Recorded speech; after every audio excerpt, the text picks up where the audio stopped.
مس محمد، والنهارده ريفيو عن تابلت من هواوي وهو الميت باد السي. واولا الديزاين هنا حلو قوي. الظهر هنا مصنوع من البلاستيك، مش احسن حاجه عشان هو بيبصم بسرعه جدا. وفي الفريم برضو مصنوع من البلاستيك، بس كويسين وقويين. والتابلت ده بيجي بلون الجرافايت بلاك. وفي الفريم من الجنب موجود زرار الصوت، وتحتيه زرار الباور، وتحتيهم في المايك، والمايك الوحيد في التابلت ده. وفي 4 سماعات ستيريو في التابلت ده، سماعتين فوق وسماعتين تحت، بيطلعوا صوت قوي جدا وواضح جدا بتقنية هواوي الهيستن 8.0. وفوق برضو موجود مدخل 3.5 مللي هيدفون جاك، وتحت موجود مدخل الشاحن اليو اس بي سي اللي بيجي معاه في العلبة بسرعة 10 واط.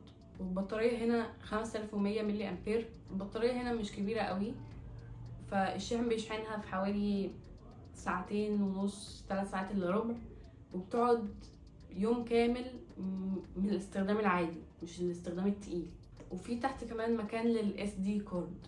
وزن التابلت 440 جرام، خفيف جدا، ونخليه ان هو يبقى بورتبل معاك، يعني تاخده في اي حته وفي اي مكان معاك في الشنطه، خفيف جدا. والسمك برده مش كبير، هو 7.8 مللي.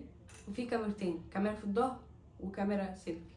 الكاميرا اللي في الظهر 5 ميجا بكسل، فتحة عدسة f 2.2، بتطلع صور 2592 في 1944 بكسل. الصور مش هتبقى احسن حاجة بس معقولة، وللأسف مفيش هنا فلاش، فالصور بالليل مش هتبقى حلوة.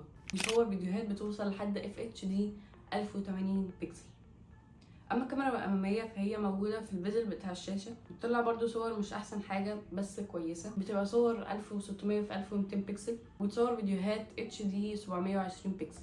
فالكاميرتين الخلفيه والاماميه بيطلعوا صور وفيديوهات مش احسن حاجه بس معقوله. وبرضو انا ما اعتقدش ان في حد هيشتري تابلت عشان يصور. التابلت مش بيبقى معمول عشان التصوير، بيبقى عشان الاداء، عشن الشاشه، لكن مش عشان التصوير. نروح بقى للحاجه اللي هتلفت نظرك اول ما تفتح التابلت، وهي اكيد الشاشه بمساحه 10.4 انش. شاشه كبيره ممكن تتفرج عليها على اي حاجه وهتشوفها بوضوح، عشان الشاشه هنا FHD+. والشاشه دي بتقدر تطلع الوان بتوصل ل 16.7 مليون لون. والشاشه هنا مش بتبقى مبكسله، بتبقى واضحه، لان الشاشه هنا 225 بكسل في الانش الواحد. والشاشه هنا من نوع IPS LCD وبريزولوشن 2K. فالتابلت دوت ممكن تتفرج عليه على اي حاجه، سواء افلام، فيديوهات، العاب، بالجرافيكس بتاعتها التحفه جدا، بسبب الجي بي يو الادرينو 610.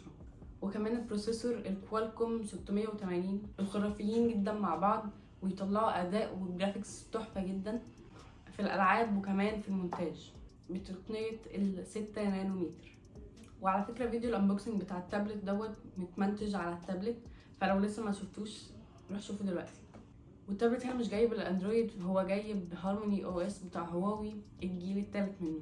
وطالما مفيش اندرويد يبقى مفيش ابلكيشنز جوجل، بس ممكن تنزل ابلكيشن جوجل من جي بوكس. غير كده اصلا كل الابلكيشنز واي ابلكيشن هتلاقيه على الاب جاليري. وعلى سيره الاوبريتنج سيستم بتاع هواوي، في كذا فيتشر لازم نتكلم عليها، واولها الهواوي شير. الهواوي شير دوت هو الاير دروب في الايفون والماك، بس في التابلت بتاع هواوي واللابتوب بتاع هواوي، وبيشتغل مع اجهزه هواوي بس. وفي فيتشر تانية واللي هي السوبر ديفايس، وهي ان انت توصل التابلت باي جهاز بيدعم السوبر ديفايس من اجهزه هواوي. وممكن اعمل 3 حاجات. اول حاجه الميرور، وده اللي هيبقى موجود في شاشه اللابتوب هيبقى موجود برضو في شاشه التابلت، واقدر اتنقل ما بينهم. او ممكن اعمل اكستند، وده ان ازود شاشه اللابتوب بشاشه التابلت، وافتح حاجات على التابلت وافتح حاجات تانية على اللابتوب. او ممكن اعمل كولابوريت، وده هيبقى كل جهاز شغال لوحده عادي، بس ماوس اللابتوب ممكن احركه ادخله في التابلت وانقل حاجات من التابلت لللابتوب، او العكس. التابلت هنا 128 جيجا و4 جيجا رامات، ودي اعلى نسخه، مفيش نسخه ستورج اكتر او رامات اعلى، بس في مكان للاس دي كارد لو انت حابب تزود الستورج. واوفر اول الشاشه كويسه جدا، الكاميرا مش احسن حاجه، السماعه كويسه قوي، الاداء كويس جدا خرافي. فالتابلت كويس عموما، وما اظنش ان الكاميرا هتبقى عامله مشكله كبيره عشان التابلتات اصلا مش بتبقى متميزه بالكاميرا، التابلت بيبقى عشان الشاشه الكبيره والاداء العالي، والتابلت ده عملهم كويس قوي. بس كده، متنساش تعمل لايك للفيديو وسبسكرايب للقناه وتفعل زرار الجرس عشان يوصلك كل جديد. باي.